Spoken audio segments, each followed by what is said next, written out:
Good morning, सुप्रभात। स्वागत है आप सभी का। आप देख रहे हैं समृद्धि न्यूज और मैं हूं आपके साथ पूजा तंवर। वक्त हो चला है दिन भर की बड़ी खबरों की ओर रुख करने का। शुरुआत करेंगे दिन की सुर्खियों के साथ। अतीक अहमद और अशरफ अहमद की हत्या किए जाने के बाद तनाव को देखते हुए प्रयागराज समेत आसपास के इलाकों में इंटरनेट बंद कर दिया गया था। प्रयागराज और कौशाम्बी में 2 दिन के बाद इंटरनेट की सेवा बहाल कर दी गई। नैनी जेल में अतीक अहमद की हत्या के बाद से टीवी और अखबार पर रोक लगा दी गई है। अतीक और अशरफ की मौत की खबर और उससे जुड़ी अपडेट अंदर न जाए, इसलिए इन पर रोक लगाई गई है। लंदन में पिछले महीने भारतीय उच्चायोग के सामने हुए प्रदर्शन मामले की जांच अब राष्ट्रीय जांच एजेंसी करेगी। अतीक अहमद की हत्या की जांच में पुलिस को अब दिल्ली के शाहीन बाग क्षेत्र में कई बेनामी संपत्तियां होने की बात सामने आई है। सूत्र बताते हैं कि इन संपत्तियों से हर महीने लाखों रुपए किराया अतीक के कुनबे को मिला करता था। यूपी पुलिस जल्द ही इन संपत्तियों को दिल्ली पुलिस की मदद से चिन्हित करेगी। साथ ही एसटीएफ को अतीक का पिछले दिनों मध्य प्रदेश के एक बड़े हीरो कारोबारी से मनमुटाव की भी जानकारी मिली।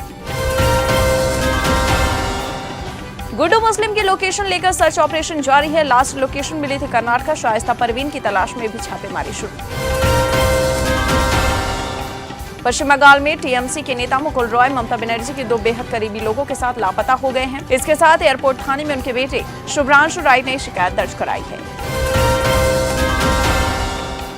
यूपी के 6 मनोनीत एमएलसी 20 अप्रैल को शपथ लेंगे। आपको बता दें, विधानसभा के टंडन हॉल में होगा कार्यक्रम। गुजरात के सीएम भूपेंद्र पटेल बोले हैं कि कर्नाटका में अमूल के बहिष्कार की जरूरत नहीं।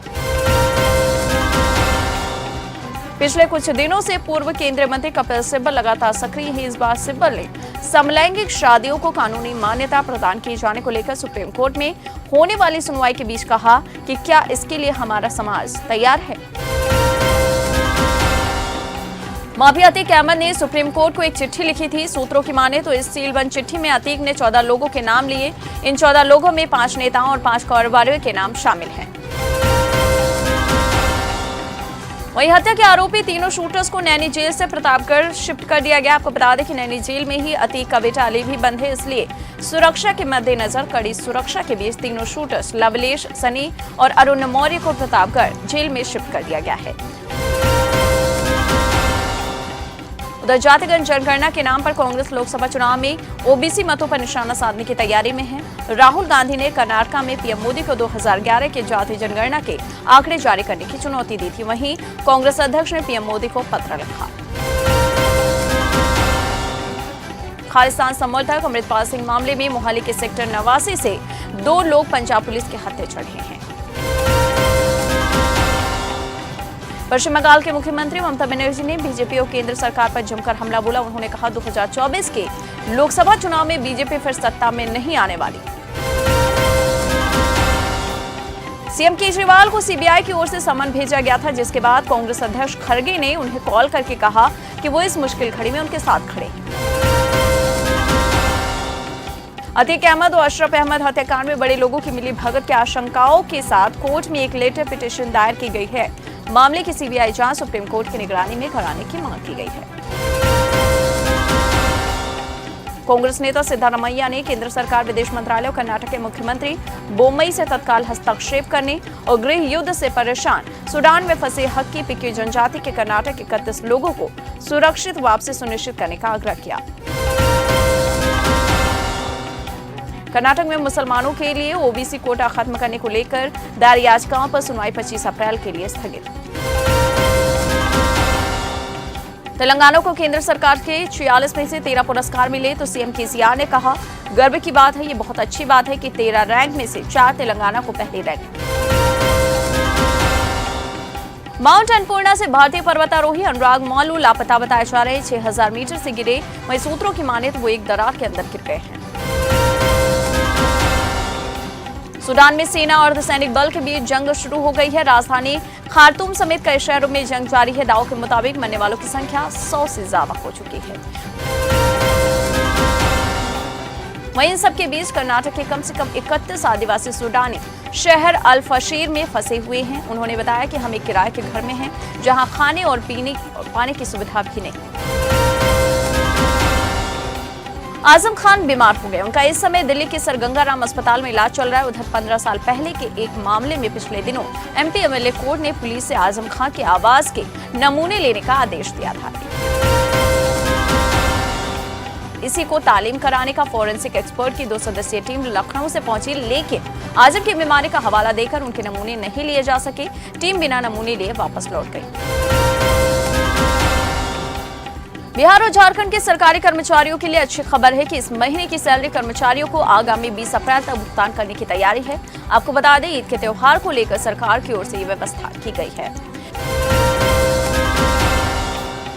नेता प्रतिपक्ष राजेंद्र राठौड़ ने कहा कि कांग्रेस पार्टी में अंदरूनी कलह चरम पर है और पार्टी सिर्फ अपने साख मचाने की नाटक कर रही है। कांग्रेस ने आगामी विधानसभा चुनाव की तैयारी शुरू करते हुए राजस्थान में अपने विधायकों से 1-to-1 बात की। उन्होंने कहा वे सरकार की महत्वाकांक्षी जन कल्याणकारी योजनाओं का लाभ लोगों तक पहुंचाने में कोई कसर न छोड़ें।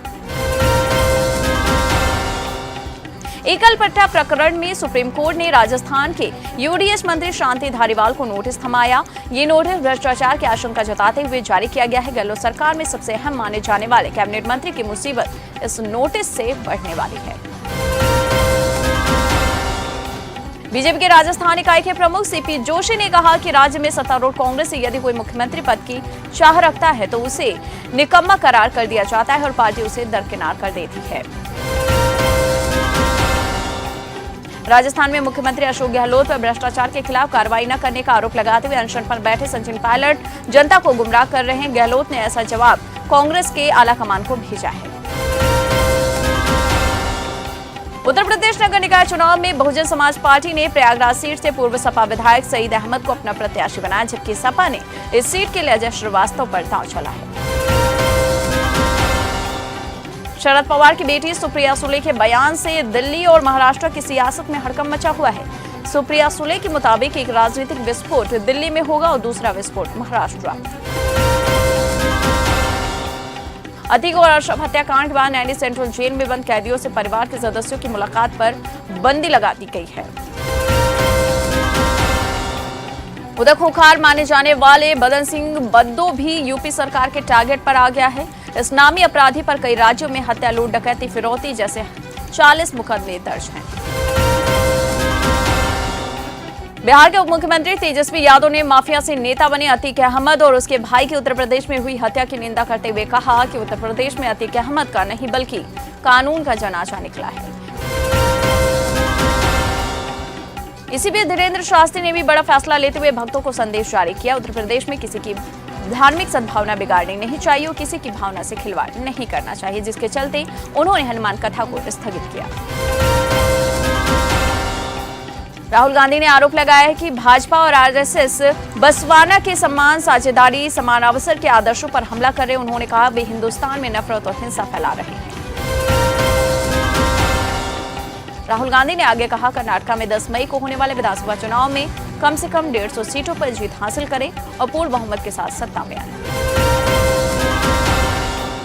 अतीक अहमद हत्याकांड पर राहुल गांधी का भी बयान आया और कहा कि डंकी की चोट पर मैं इस बात को कहता हूं कि एक समाज को आज डराया जा रहा है, देश के लिए ठीक नहीं। आरएसएस के प्रमुख मोहन भागवत ने कहा कि संघ संपूर्ण समाज को अपना मानता है। एक दिन ये बढ़ते बढ़ते समाज का रूप ले लेगा, तब संघ का नाम भी हट जाएगा। मध्य प्रदेश के सीधी जिले में पट्टा वितरण कार्यक्रम में हिस्सा लेने के बाद मुख्यमंत्री शिवराज सिंह चौहान ने हितग्राहियों के साथ भोजन किया। अब जिसे लेकर कांग्रेस ने बड़ा हमला बोल दिया और कहा कि शिवराज ने लकड़ी चोर के साथ भोजन किया। अतीक अहमद की हत्या के बाद सीएम योगी का पहला बयान सामने आया और उन्होंने कहा कि अब कोई भी माफिया किसी को धमका नहीं सकता। राजस्थान कांग्रेस में सचिन पायलट की सियासी दाल गलती नजर नहीं आ रही। लगातार बगावती तेवर दिखाने के बाद पार्टी आलाकमान का उन्हें साथ नहीं मिल रहा। हालांकि इसी बीच राजनीतिक रणनीतिकार प्रशांत किशोर की राजस्थान की सियासत में एंट्री हो गई है। इस बात की चर्चा तेज है। कहा जा रहा है कि वो सचिन पायलट की राजनीतिक राह को आसान करने के लिए रणनीति तैयार करेंगे। उद्धव ठाकरे ने बीजेपी पर हिंदुत्व को लेकर जमकर निशाना साधा। उन्होंने कहा एक तरफ वो हनुमान चालीसा पढ़ते और दूसरी तरफ मस्जिदों में जाकर कव्वाली सुनते हैं। क्या यही उनका हिंदुत्व है? उद्धव ठाकरे ने आगे ये भी कहा कि मुझ पर हमेशा से आरोप लगाते हैं कि मैं हिंदुत्व छोड़कर कांग्रेस के साथ गया, लेकिन क्या कांग्रेस में कोई हिंदू नहीं है? कहा कि हमारा हिंदुत्व राष्ट्रवाद को लेकर है। केंद्रीय गृह मंत्री अमित शाह ने दिल्ली में गृह मंत्रालय के वरिष्ठ अधिकारियों की चिंतन शिविर की अध्यक्षता की। चिंतन शिविर का उद्देश्य मंत्रालय के काम की समीक्षा करना और पीएम मोदी के विजन 2047 को लागू करने के लिए एक कार्य योजना तैयार करना। बीजेपी से कांग्रेस में शामिल हुए कांग्रेस नेता जगदीश शेट्टार ने बड़ा बयान दिया और कहा कि कर्नाटक में लिंगायत समुदाय के लोग परेशान हैं बीजेपी से। उधर शिक्षक भर्ती पेपर लीक मामले में राजस्थान एसओजी ने आरपीएससी मेंबर बाबूलाल खटारा को हिरासत में ले लिया। तो आज की बात बस यहीं तक, कल फिर होगी मुलाकात। जय हिंद, जय भारत।